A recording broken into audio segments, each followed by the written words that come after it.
Hey, it's Jose Galison on No Way Jose. You can find me on the No Way Jose YouTube channel. Also, it's about everywhere podcasts are at. I'm on the Liberty Movement YouTube and BitChute as well. This episode will not be on it. We're going to be going a little bit more political on this one. Today, my guest is Josh Smith. The topic we'll be going over today is when the Cathedral attacks. Also want to remind you all, I just monetized. So, if you want to give me some money, I'm always about that. Patreon.com/NoWayJose2020. I'm also on endthefed.app, which is where you can support me with crypto. I'm NoWayJose2020 on there as well. With that, let's go ahead and add Josh to this and get it going. What it do, dude? What's going on, brother? How you doing? Doing all right. You want to go ahead and introduce yourself for the audience? That way they can, sure. I am the shit posting troll that your parents warned you about. If you don't follow me on Twitter, you wouldn't know that, but it is a lot of fun. Tower Gang, hashtag Tower Gang. No, I'm an LNC at-large representative on the Libertarian National Committee. I'm also running for chairman of the Libertarian National Committee, and I am getting ready to launch an awesome show called Break the Cycle with Joshua Smith, which you should find on YouTube and definitely subscribe to before our show goes live next Wednesday. We're going to have 2 shows every week, a show on Wednesday evening at 7:30 Central Time and a show on Friday that will be an interview show. Great guests lined up like Maj Touré, Dave Smith, Michael Bolden from the 10th Amendment Center, and the list goes on and on and on and on and on. So definitely check it out. And I'm happy to be here. Thanks so much for having me on, man. Oh yeah, I appreciate coming on. I follow you on Twitter as well. We're both Tower Gang. No, it's a lot of fun. We'll get into that a little bit because that kind of plays into the second part of the topic that I wanted to hit on a lot. But yeah, no, definitely a good follow. I've been getting. It's funny, like I didn't start doing Twitter until I started a podcast, and it was just like seemed so dumb to me, and even started dumb initially. But it's like the more followers I get, the better it gets. The so more it sucks me in.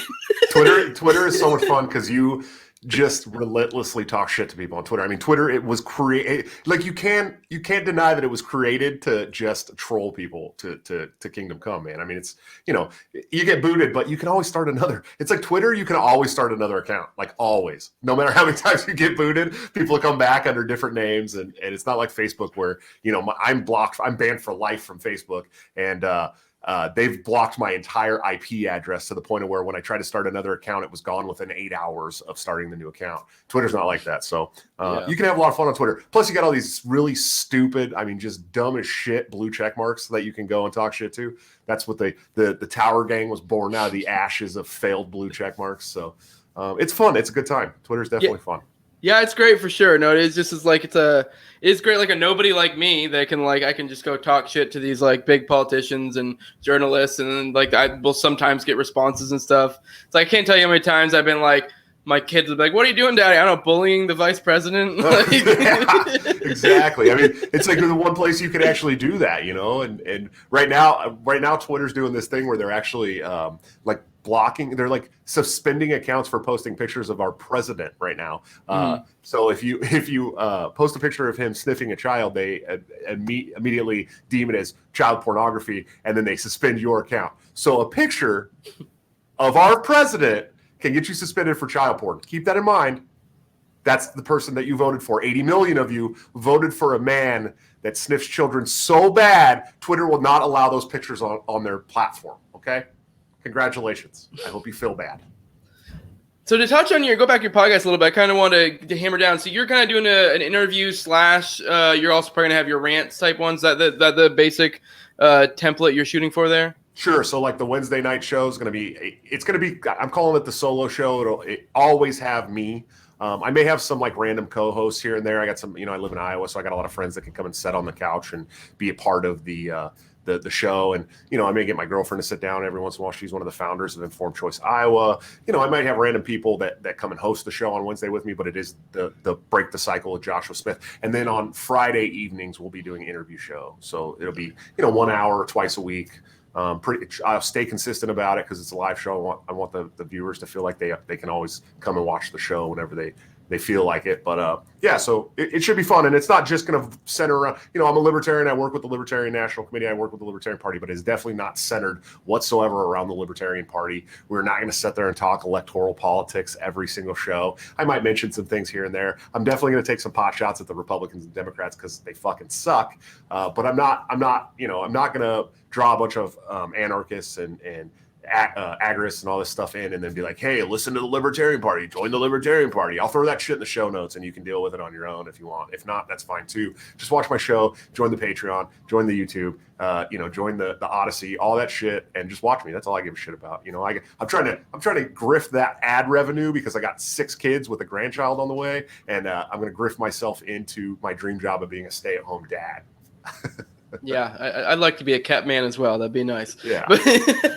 But yeah, no, I was just kind of curious because I didn't know if you were doing like the interview thing. Obviously you know this. I'm sure you do. At least my opinion personally, I've done like 2 solo episodes and they're an absolute nightmare. So when you have like people like say like Dave Smith, when they do whole episodes just ranting, it's like it's kind of impressive. At least personally for me, it's just like that. Those ones hard. When you have someone to bounce off of or someone even to co-host, it's just way easier. Because like when you get to that spot, you're like, all right, shit, my brain is at its limits, and you're like, oh, let this person jump in, Well, and to make it even better, I'm going to do it live, so people will be able to watch me literally be a deer in headlights.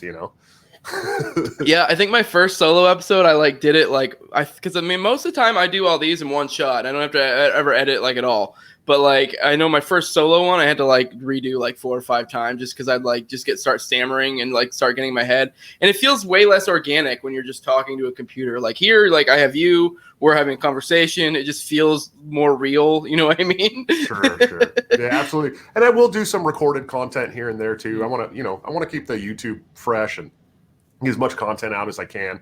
And then there's a new platform called Odyssey. They're working on letting OBS live stream to them too. But I was able to sync my YouTube, so my content will automatically live stream from YouTube over to Odyssey. And this is like a decentralized platform that's not about kicking people off for wrong think and wrong speech. So that's going to be a really cool platform to check out. It's ODYSEE, Odyssey.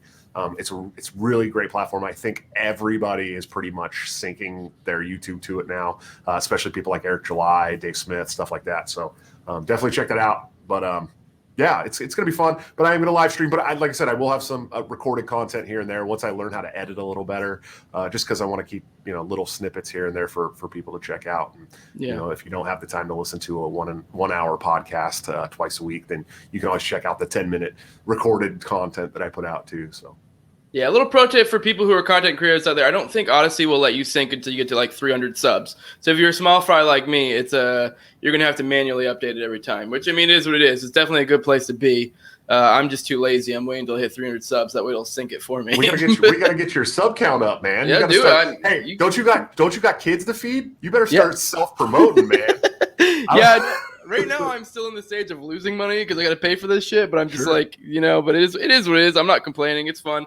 As long as I get to a point where I'm not losing money, then I'll be happy. Yeah, that's the important thing, man. Because it really is. It's like fun to do. It's a hobby for you and stuff. Making money is definitely where you want to get. But if you could get to a point where it doesn't cost you any more money, you're doing great. You're doing really good. Yeah.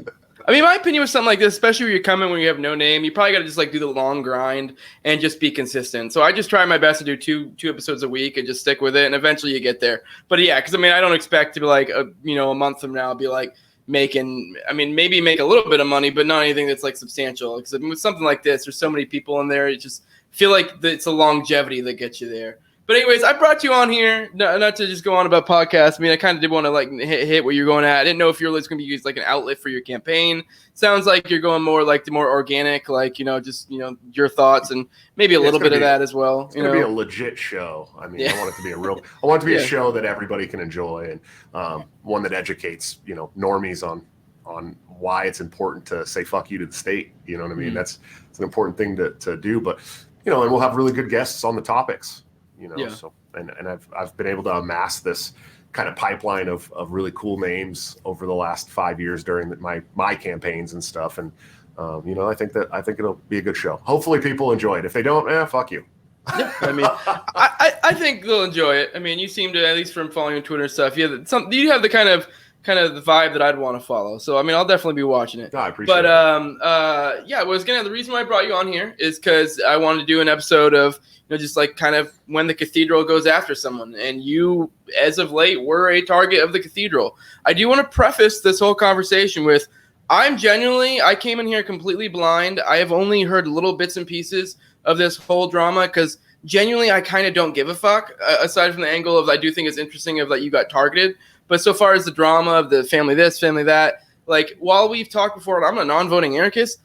If I was to put myself in that paradigm of interacting with the political, I kind of genuinely don't care whether the person I'm voting for is a scumbag or not. I care about whether they're going to go after the certain political items that I want them to do. You know, as long as they're not like diddling kids or some crazy shit, like for the most part, they can be a dirtbag. Not saying that it applies to you, but it seems so scummy that this even became a thing in the first place. Oh, sure. If you know what I mean, like why the fuck is any of this even being brought up? Because I know a lot of it was like your family and stuff. So I'm gonna let you kind of go into that. I want to hear it from you because I don't even really know what happened, to be honest. Here's the thing. I wouldn't necessarily like call the people who went after me the Cathedral. There's definitely people who have gone after me that are Cathedral simps. I mean, full on simp for the Cathedral. Will call you a conspiracy theorist if you even say the word Cathedral. And it blows my mind because any self-respecting libertarian in this country should understand what the Cathedral is. I mean, it's literally this cabal of the media, politicians, big tech companies, corporations that all work together. I mean, they really do. It's blatant for anybody who pays attention that, you know, the social media platforms want to censor speech and censor wrongthink and censor the political parties that they don't like. You know, they've come together on Senate committee hearings and they talk to the Senate. It's not like they don't ever talk to the politicians in power. You know what I mean? We know this for a fact. We know that corporations lobby the government for special protections in the market. You know, it's calling it the Cathedral is not a conspiracy. That's just the name that we gave this cabal of people who really direct a narrative in this country.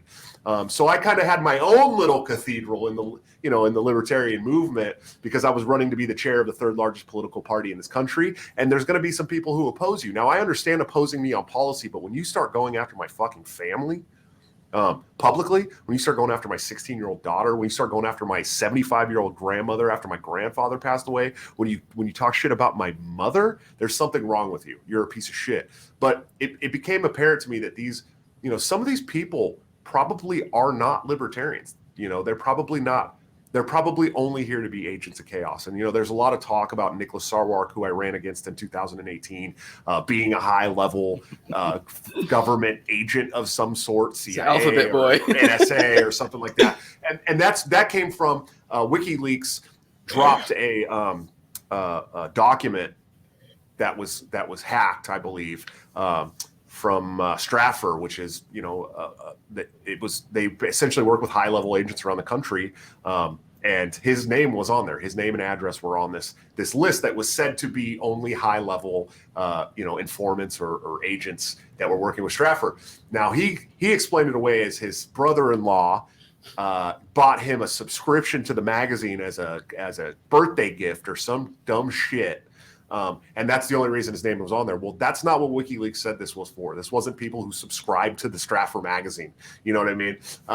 And who in their right mind would get a libertarian a subscription to this magazine for a year as a present? First of all, you know what I mean? Nobody wants that shit. We don't want that. We don't want to be a part of that system. We definitely don't want to be giving money to Stratfor, right? And so that was kind of how it was explained away. And, you know, I used to be a really big Nick Sarwark fan. I really did. I used to be a big fanboy of Nick Sarwark.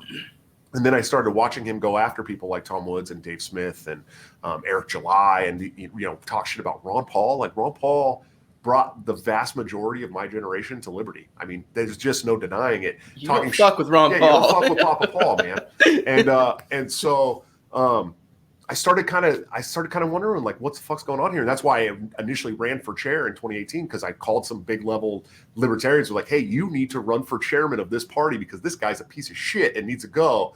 And everyone was like, no, you're crazy, man. This is the most popular chairman the party's ever had, blah, blah, blah, blah.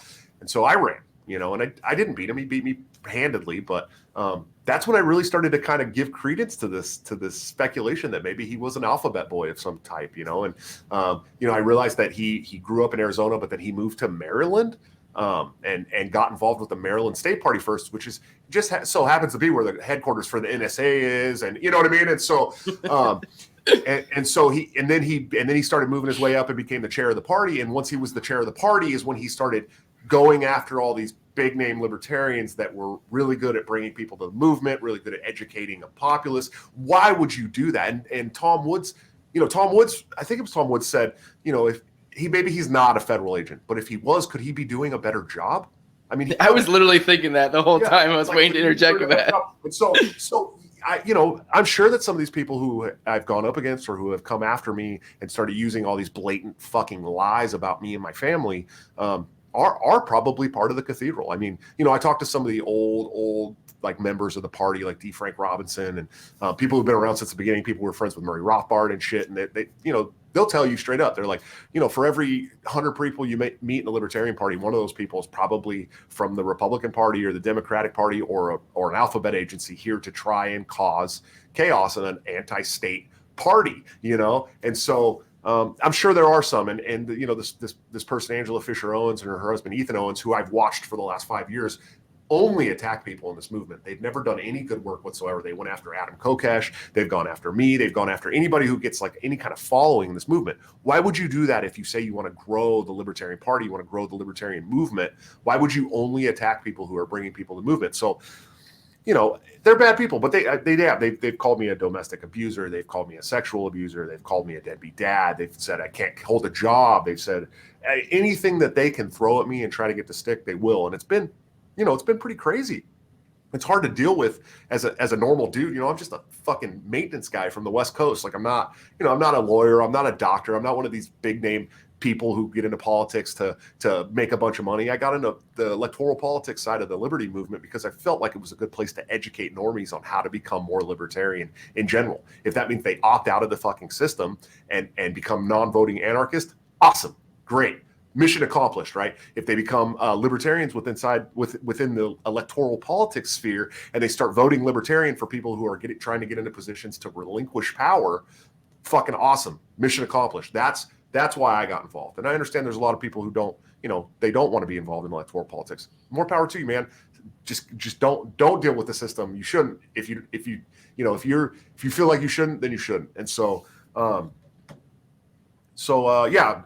These people, they're vile, disgusting people. It's like my own little cathedral. But these are the same people who simp for the cathedral. These people who go on Fakertarians and the Andy Craigs of the world. And, you say the word cathedral and they're automatically like, oh, the cathedral? Are they in the room with you right now? Like they try to call you a conspiracy theorist, which is a direct tactic that came from, the CIA. I mean, back during the Kennedy assassination. Anybody who dared speak out about it was immediately deemed a conspiracy theorist, and that's documented in CIA files that have been released. Is call them conspiracy theorists, and people will think they're crazy. And so they're trying to do the same thing. Every time you mention the cathedral, and it's like this is a blatant thing that actually happens. We know that this merger of state power and corporate power, which is fascism, as deemed by Mussolini, right? We know that this is fascism, and so they're doing the same thing. We know that this is corporate power merging with state power to shut down narratives that they don't agree with and push their own narrative and their own politics on a populace that's really unassuming. And so if you bring up that and you have libertarians calling you a conspiracy theorist, they're probably either idiots or they're purposely doing it, as far as I can tell. Yeah, I mean, to be the most grateful interpretation of them, it just means they're not red-pilled. But I do think to define the cathedral, there is some aspect of it if it's like you can be unwittingly part of the cathedral in a sense, where it's like you're just someone who's become so embroiled in the system that you unwittingly defend it, that's kind of what the cathedral is. Is they're like the ones defending the cathedral. They are the cathedral, part of it, whether they realize it or not, They're useful idiots. I mean, yeah. That's what they are. And hashtag Tower Gang, that's what we would call them. Useful idiots. And that's what they are. They simp for the cathedral by acting like they don't exist. And it's like, we fucking know they exist. I can prove it to you by showing you how these companies work together with the government to fuck you over. And if you're not falling in line with their political narrative and their social narrative, and you can see it. And another word that people use a lot is cultural Marxism, right? And you'll automatically be deemed a white supremacist if you even say the words cultural Marxism. But it's like, it's fucking blatant, dude. You know what I mean? Like, it's blatant that they, you know, a lot of the things that they do in the media, it's blatant to anybody who actually pays attention to this shit. And so, yeah, the whole conspiracy thing, if you're trying to bring it up, is just, it's vile. And I know that these people are either, like I said, they're either unwittingly doing it, which means they're idiots, and they're useful idiots, or they're doing it on purpose because, you know, they have some other agenda. So I'm curious with this whole attack against you, with they were throwing, you know, whether they were lies or not, I don't know. I'm taking your word for it. They are lies, but like I said before, I kind of don't even care. I find it inappropriate this shit was even being brought up in the first place in a political type, you know, scenario. But I kind of am curious. Was this something that they've been doing the whole way through, or did it get hit when you were at the? Because I know it was at the. God, what is it? You guys were all at the. What's it called? The National where you're. Convention. Yeah, the commission. You guys. There seemed to be a lot of it came up there. That's when all this. Yeah, stuff no, it had been going on for years, man. I mean, okay. My first run I started in 2017, so we're talking 4 years ago when I announced my very first run. And I think I went a couple of months where people didn't really take me seriously, so I didn't get really attacked at all. And then there was another. I'll tell you exactly what started. I just talked about this on another podcast, but there was another woman running named Alicia Dern who had run for vice president in 2016, but actually stepped down after some backroom deals and endorsed Bill Weld. She was one of the reasons why Bill Weld won. Thanks a fucking lot, Derncoat. And so she had a campaign manager named Angela Fisher Owens, who I just brought up, who I said is always attacking everybody in the movement that gets a following.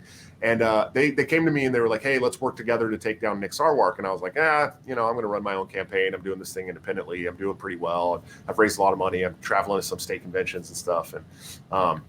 And so they seemed to kind of take offense to that. And then they came back to me like 2 weeks later, like, hey, we're going to start a hashtag Me Too movement with inside the Liberty movement, and kind of call out some of these sexual predators and stuff. And I'm like, I don't really know any sexual predators in the Liberty movement. You know, like I know that, you know, people sometimes say things that are not, you know, totally kosher. They're not like great, you know, but I've never actually seen anybody sexually harass somebody in the Liberty movement. And so I'm not going to be part of that. But, you know, if you guys need help or whatever, just let me know. And you know, I'll try to do what I can. And two weeks after that, I'm at the Texas State Convention and I get a text message from Angela Fisher Owens. And she goes, some things coming out about you sexually harassing a woman at the Washington State Convention last month. And I'm going, that's my home state convention? What? I was living in Washington State at the time, you know, and I had a girlfriend and like, So I immediately started texting people from the convention. I'm like, do you remember this happening or any of this stuff happening? And everyone's like, no, not at all. You weren't even drunk, you know? And I'm like, yeah, I know, I get it. And so I find all these text messages between me and her and then the woman who's saying these things. And I put out a statement through a publication and I dropped all the screenshots, everything, to the point of where they actually had to make a public apology in that publication. The whole, like the Dern campaign, the people who made the claims initially, they were all working together on this thing called the Fellman Foundation. And so they actually made a public apology, and that just set them off, and it never ended. I mean, it's gone on and on and on and on ever since. They went after my kids, they went after my mother, they've gone after my current relationship, tried to get my girlfriend to are you there, buddy? You gone? Did I lose you? Uh-oh.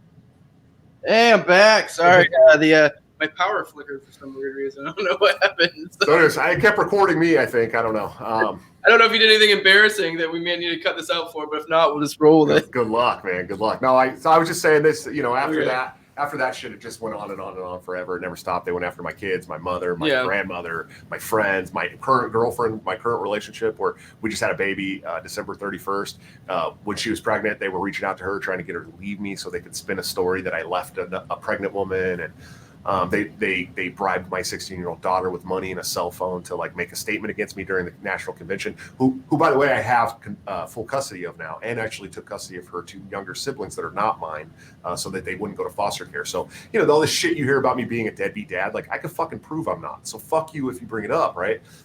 You obviously don't care about the facts or the truth behind situations. You just want to trash me and trash my campaign and trash the work that I've done, because it's not true, and I can prove it's not true. And that's the same thing the Cathedral does. They don't give a shit about facts and truth and stuff. They just want the narrative spun.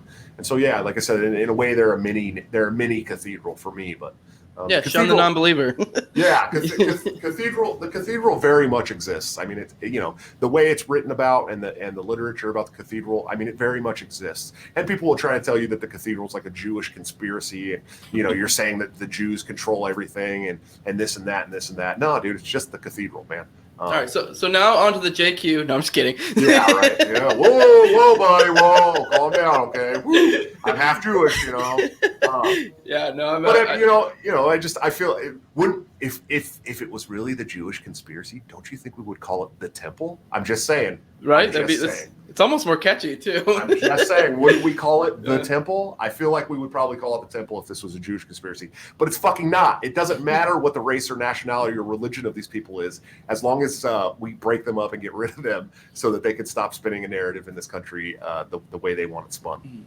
The thing is, they do this too. These attacks, I mean, like I was joking, I said shun the non-believer, but there is some truth to that. But it works. Like I was really surprised how many people with this, like people I thought were good people, fell for it. And I mean that in there were a lot of people who turned their backs on support for you, and it would be because of this. And it was like, my thing is like, even like I've said multiple times, even if it is true, it's kind of like you're voting for this guy because of his stances on political issues and how he can educate people to your perspective. Like if he is a complete and utter dirtbag, which I don't think you are, it's like, okay, so what? Like, what does that have to do with anything? It's kind of the same thing with the whole era of Trump and how everyone hated him for being, because he said mean words, where it's like, I didn't give a shit about that. Like, I cared about that, Yemen and stuff like that. Like, I didn't give a damn that he was an asshole. If anything, I thought it was kind of funny. But yeah. Oh, his Twitter was lit, man. His Twitter was lit. Yeah. Absolutely. Well, and it's funny because they hated him so much for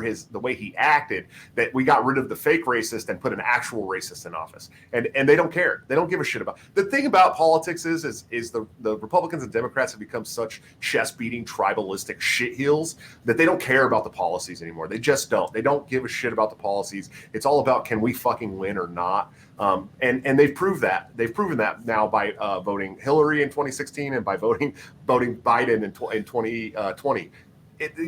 Literally, these people have been showing you who they are for 40 years, and you didn't give a shit about their fucking policies. All you cared about was that your side won and Orange Man was bad. And to the point of where now we have somebody in there who's going to fuck up your taxes, fuck up your jobs, fuck the middle class, continue wars around the country, continue printing fucking money out at the Federal Reserve. I mean, all the bad shit that's going on in this country. He's not even gonna fix your college debt like he said he was. He's not gonna send you $2,000 like he said he was. He shut the door behind him on BLM and didn't let BLM into the conversation about equal rights in this country. He fucked everything that he said he was going to do. He fucked it all up. And if you don't have buyer's remorse, you're either an idiot or you're a bad person. Yeah, you don't even know where to start with him. It's just mind-blowing to the point of how much people got fooled. It's like, for example, like the Uyghur thing, Oh, and then like even then on the other hand, the Republicans have no like consistent principled like way to go against them. Like, I don't know if you see it was making the rounds on Twitter. There was a supercut of this chick, some Republican, I don't know what she was running for, governor or what, but it was just this cut of my opponent, the radical liberal. It's just a supercut. And that's the only thing she was able to hit him with. And it's like, you have nothing, neither side really has anything other than name calling. It's because they're the same thing. Yeah, exactly. It's just a matter of degree, really. They have the same policies. They are just, one side is better at radicalizing their side against the other side than the other side is at radicalizing that side. I mean, they're literally the opposite sides of the same coin. I mean, the policies fucking continue. There is no visible difference. The biggest differences between Trump and Biden are that tons more jobs will be lost now. There's no doubt about that. People will continue to be thrown in cages and violent rape cages for nonviolent drug crimes.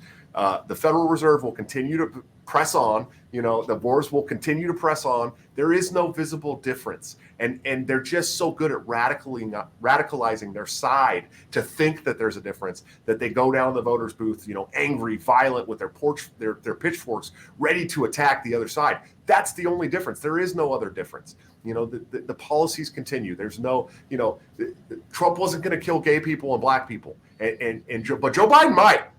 You know what I mean? I don't know. I can't tell you because he definitely likes to lock them in cages. So, but there is no visible difference in how people have been fooled to believe that there is really beyond me. Honestly. Yeah, they're like I was saying just a minute ago. The differences between them are a difference of degree, not of kind. Like they're the same thing, just matters of degrees. I mean, it depends on the issue, but generally speaking, really the only difference between the two is to what level they go on any given issue. But for the most part, they're the same damn thing. So, all right. So, to put it in Star Wars terms, I just did a Star Wars episode yesterday. Sick. You got attacked by the Cathedral, and now it's time for you to strike back. Oh yeah. So, what are we doing now? What are we doing going forward now that you've been hit by them? They kind of fucked up your whole. I mean, because let's be real, you would have been the chairman. Oh, there's no doubt about it. Yeah. I mean, and really, I listened to another podcast on the. This is a Clean Libertarians podcast. And I was listening to it, and he's actually the one I did the Star Wars episode with. But you were talking about how like it was even kind of shady the vote count, even under that, even after all the mudslinging. So yeah, all the motions leading up to the chair election were averaging about 630 to 670 votes. Between the online portion and the in-person portion, because it was a hybrid convention. And then as soon as the chair election happened, there was over 900 votes. And I lost by like 127 or something. So it's like, that's a little weird. And they actually called for a delegate count, and the delegate coordinator, delegate chair, basically refused and said no and walked off stage. So it was pretty shady, man.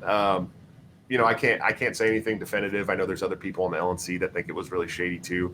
So yeah, I mean, our own little party's Cathedral may have fucked me out of being the chair. I should maybe be the chair here now, but who knows? I don't know that I'll ever find out without a full scale audit, and I don't know if I have enough support to get a full scale audit. But yeah, it was definitely weird and shady. But yeah, I mean, I don't think there's any doubt in my mind that had these people not come out and started attacking my family and my friends and my kids and all this shit and my jobs, and I think there's a good chance I could have been chair in 2018, maybe even definitely 2020, no doubt about it. So yeah, no, I mean, just to be fair, I mean that's politics. So yeah. I mean they won. I mean those were the rules. Like there kind of almost are no rules. It's I don't know if you listen to Yarvin, and he kind of makes he talks about how it's politics a lot like water polo, and that like you can't see what's going on under the water. So it's like you kind of gotta. Whatever you can get away with, you can get away with, Sure. and that's, sure. I mean, while it may be shitty, I mean, it is, that's kind of part of the corruption of the whole thing. Yeah. So, no, that's like with this whole Biden election, people are like, oh, there was no corruption. There was no voter fraud, this, that. And I'm going, every election in our fucking lifetime has had voter fraud. What are you talking about? Like literally every election we've ever had in my lifetime, there's been mass voter fraud found. So saying that there wasn't any in this election is bullshit. I mean, absolute bullshit. You have to be an idiot to believe that. You really do. And so, yeah, I know it's electoral politics. I know it's a slimy, fucking shitty business. I'm one of the honest people that's involved. So I'm the one who gets shit on as an honest, blue collar working class guy. But yeah, you're right. I mean, you're absolutely right. It is. That's what politics is. And I've chosen to make myself a part of it, even though I'm an anarchist at heart. And so, I try to fight it in a good, clean way, but occasionally I take the low road sometimes too publicly. I don't ever go after anybody's family and shit. Like that's not how I roll. But I'll definitely call you an idiot. I'll definitely call you a nerd. I'll shove you in the virtual locker for sure. There's no doubt about that. That's coming for most of you kids. Yeah, I think generally though, probably staying principled or staying above it all probably does help you out at least in the long run. Like because you look at a lot of these people and it's like, for example, I don't feel like Nick Sarwark could get elected again after he's ruined his name. He's caused so many issues. So it's like I think you look at like Ron Paul and like his record is just unimpeachable basically. I mean he has a few blips here and there, but and he stood the high road the whole time. So there are benefits to, even in this dirty game of politics, being a little bit clean with it. Sure. Not saying you shouldn't attack worthy targets, but you never heard about Ron Paul shitting on someone's family or something like that. Then you would. I mean, yeah. Sorry, I got tired, man. Look, hey, I've worked 108 hours this pay period, and I still have another 12-hour shift in this pay period to go. So 120 hours this pay period. I'm a little tired. When you got 6 kids, you got a lot of mouths to feed. You know what I mean? Oh, I got you, dude. but yeah, Ron Paul, he attacked the issues, and he stayed principled in his resolve, and attacked the issues publicly. He told Congress to their faces that they were a bunch of psychopaths. And we all love him for it. I mean, a whole generation of people my age and younger and older that came to this philosophy of liberty because Ron Paul stayed principled in his positions since the 1970s, really. I mean, even earlier. So, yeah, I see the merit to staying a principled person, even if you're working within the political climate or political sphere. It's an important thing, and I have, and I'm not going to let these people break me into becoming unprincipled. I hold a couple of things that are maybe a little hypocritical, like I believe that, pedophiles should be thrown into wood chippers. I totally agree with that. That, I don't care at all if you hurt children. You should probably be neutered and then murdered. I think that using the legal system the way that you can in today's society is also, a pertinent thing. Like I talked about suing some of these people that have called me a sexual abuser because it can hurt my career. It does hurt my relationships. It does hurt things that are, part of my life. It is, in my opinion, you're violating my rights. And so I do believe that using the only recourse we have, which is the legal system now as it stands, is not a really principled position. But if it is, well, I'm a hypocrite there. That's one thing I'm hypocritical about. But you won't find many stances of mine, if any, really, that are pro-state. I don't think the state should have much control over anything whatsoever at all. So I've stayed principled, and these people aren't going to fucking break me. They're not going to bend me. They're not going to make me bend my principle and who I am for their own evil games. You know what I mean? Yeah. No, it's funny you brought the autistic mind I have. When you brought that up, I immediately went to Walter Block and how he had the exact same thing happen to him. So, if anyone's interested, Walter Block makes a he sued the New York Times. Yeah, he made he made a case for how it was still principled, and I feel like it kind of holds up. I mean, it's one of those things where you can argue one way or the other, but at the end of the day, you're right. Like if it's your only recourse, it kind of is what it is. You could even make the case that in a true free market, there would be some sort of system that you could use that would maybe even more of just a social shunning type thing. There'd be social shunning. There'd be some kind of arbitration, even in a stateless society, and this is the current bounds, legal bounds that I have to work in is you're now saying things about me publicly that can damage not just my image publicly, but my career, my relationship with my girlfriend, my relationship with my kids. I mean, I have custody of 2 children who are not mine biologically. Okay. If you're calling me a sexual predator openly, and that sets off some kind of investigation and I get these kids taken away. Now it's become more than me even wanting to take you to court. Now I'm going to want to find you. You know what I mean? I'm going to want to find you in person. So you have to work within the legal bounds that you're given. And if, when you're going after me in that light, you're no longer just hurting my reputation. You're now hurting my actual life. And you're going to have to answer for that, you fucking nerd. Yeah. No, I mean, it's funny. We were talking about just saying how being principled. That doesn't mean you can't be throwing bombs. That's right. Different. You can still be attacking the cathedral and staying principled. So you should be attacking the cathedral. You should. Yeah, exactly. So with that, I was kind of getting at what are we looking at going forward? Is this going to be kind of your method campaigning? Is this just going to be throwing bombs? Is this going to be using your podcast to shit on the fucking on the cathedral using Tower Gang, hashtag Tower Gang? Is this what we're doing? Because I know that's been the big talk within the LPMC is just throwing bombs. Yeah, and I do think there is something to you. We can't rely on their media, even if me looking through this political paradigm. If I'm saying I want to go that route, I think we need to not be leaning so much on their media. And I think that there's something to kind of what you're doing here, what Dave Smith's doing, having their own following and their own stuff like that, Sure. Well, and Michael Heiss, the founder of the Mises Caucus, one of my best friends in the world. I love the guy to death. He said something that has resonated with me so hard for so long. We are going up against people that will napalm your children We don't need people that are scared of memes or offended by memes and words. We need soldiers, right? And I am one of those soldiers. I don't give a shit what you say, and I'm not gonna let you bend or break my will. And yeah, I'm gonna lob bombs. And I did commit to this campaign being more open about lobbing bombs at shitheels and vile people in this movement that are trying to drag others down. And I've stuck to that. I went from playing politics and trying to be the nice diplomatic guy to having my family attacked on a daily basis and not giving a shit anymore. You radicalized me. You fucking people radicalized me to the point of where I'm going to tell you to get fucked publicly, and I don't care who that offends anymore. I just don't care. I've put up with your shit for long enough, and now you need to be spanked and stuck in the virtual locker. And that's what I'm doing. And I've committed to doing that this campaign. I've committed to doing that with my Twitter. I've committed to doing that with my show.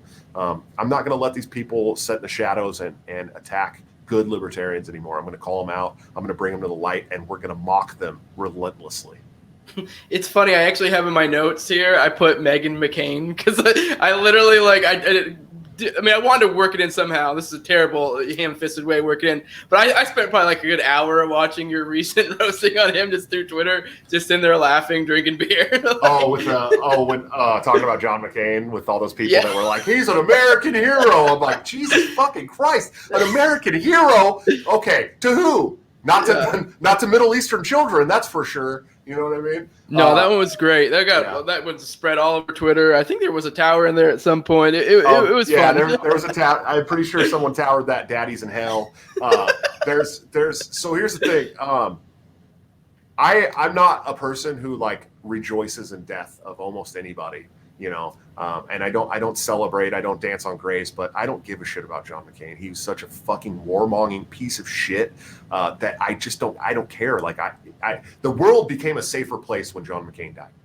I mean, period. Yeah. Plain and simple. It'll become a safer place when John Bolton dies too. I have no love, no respect whatsoever for neoconservatives that are warmongers and continue to push for these bloodthirsty wars for oil and wars for poppy fields. And I'm not afraid to say it. These people are vile, disgusting pieces of shit. And when they die, the world gets safer. And so, if people want to go after me for that, that's fine too. Bring it on. I'm not scared of you.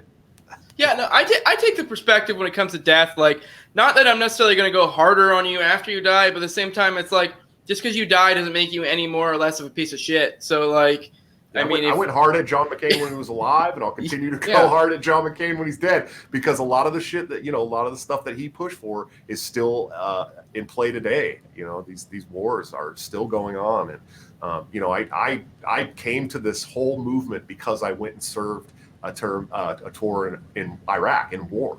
I mean, I saw these policies firsthand. I know what they do. I know how devastating it is to people that are not here drinking their fucking Starbucks on their iPhone. You know what I mean? They're bad news. And that's another thing. My show is definitely going to be used to wake people up about the dangers of war, central planning, all that good stuff. But I'm as anti-war as they come. And I have no respect for neoconservatives and their war hawk bullshit. None. And that doesn't stop when you die. I'm still going to call you out on it. Have you hit up Shane Hazel yet? Because I feel like you guys would hit it off. Oh, that's my boy. I love Shane. Yeah. Me and Shane are cool. Funny story about Shane. Shane was trying to get me on Radical for a long time on a show, and I showed up to the Georgia State Convention last year, and I walked in, and he's like, "Hey, man, come here." And I walk over. He's like, "We got the whole podcast set up over here in the hallway. Come sit down." I'm like, "All right, man." I'm all hungover and shit. I'm like, "Let's go." But yeah, I love Shane. He's probably top 5 favorite people in this movement, Shane Hazel, for sure. You definitely need to follow him. He was the spoiler in Georgia. He's probably the most hated man in Georgia by the Republicans right now, and he doesn't give a shit. He wants their party to die. So I love that guy very much. He's probably in my top 3 favorite episodes that I've done, because I did an episode with him for on military culture, because I'm a veteran as well, and sure. it was probably my top 3 favorite episodes. So yeah, it was really good. I'm looking forward to seeing you guys go on together, because that'll be a good one. I'm definitely gonna have Shane on the show. He'll definitely be doing an episode with me. There's no doubt about it. I love that guy, and he is just a savage, man. I mean, he is absolutely savage. He does not give a shit what you think about him and if you support these wars and if you support these bad policies, he'll call you a bitch, just like I'll call you a bitch. And so there's some kindred soul going on there. Definitely. He looks a lot more savage than I do, though. Yeah, that is one thing that I do like about like like veterans and stuff. It's just the mentality you get out of there. It's just so much less pussyfooting around. Like, none of this like pearl clutching bullshit. Like, yeah, dude, if you've ever showered in a shower stall on a carrier in the middle of the Persian Gulf, you really learn to not give a shit about things anymore. Yeah. You know what I mean? So. Yeah, but is there anything you want to hit on before we kill it? Anything else you want to push or talk about, or no? Just the podcast. If you see this, please subscribe to the YouTube. It's youtube.com/Fight the Despots. I promise you I'm going to give you a good show.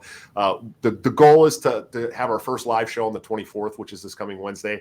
I'm waiting on my laptop in the mail, so it may get pushed out a week. I'm not sure yet, but if it doesn't, the 24th will be the first show. But I promise you, I'm going to give you a good show. I'm about 110 subscribers away from 1,000, which is going to let me get some of that sweet ad revenue grift, so that I can become the stay-at-home dad that I deserve to be. So check me out there, and check me out on Twitter at Joshua at Large. That's where I lob bombs, man. That's where we have fun. That's where Tower Gang resides. It's a good time, and you should definitely join in the fun with us. Yeah, definitely DM me or Josh if you want to get in on Tower Gang madness. But yeah, with that, you can find me, like I said at the beginning, No Way Jose YouTube channel, on anywhere audio podcasts are at, the Liberty Movement YouTube and BitChute as well. Liberty Movement's on Facebook and MeWe. Hit me up at the Liberty Movement Gmail or Liberty Movement Global at gmail.com. Also give me money, patreon.com/NoWayJose2020. Give this man money. Seriously. Give me some motherfucking money. He's got kids to feed too, man. Yeah. You guys do not give a shit about my kids? All right. Would you think of the children? Yeah, andthefed.app if you want to give me crypto, like, share, subscribe, all that good stuff. It's been really great having you on. I'm really happy we got people like you guys are building up your media presence. That way we don't have, we can kind of move away from the cathedral more and more, which is kind of a big part of decentralization and such, Absolutely. So, I hope to have you on again some other time. I'm always be glad to come on your show. Yeah, absolutely, dude. We'll set it up. We'll set up a Friday. I got like 30 guests, pining for positions. Senator Brakey out of Maine, and God, just really great people. But you're one of those really great people, dude. So if you want to come on, I would love to schedule an episode with you. I think it'd be a lot of fun, man. I'd definitely be down. I mean, I said that little tongue in cheek because I assumed you already probably had like scores of people lined up. It's totally cool, man. I'm gonna have all kinds of different people on. You know what I mean? And I would love to have you on. I think it'd be a lot of fun. And bring your A game though, man, because we're gonna lob bombs. All right, cool. I'll get that like nice level of drunk where I'm not too far gone, but I'm talkative. A little bit of bourbon, man. A little bit of bourbon. Absolutely. Yeah. With that, I really appreciate you coming on. We'll go ahead and kill it here. Deuces, everybody. Like, share, subscribe, all that good stuff. Go check out his shit. All right, bye.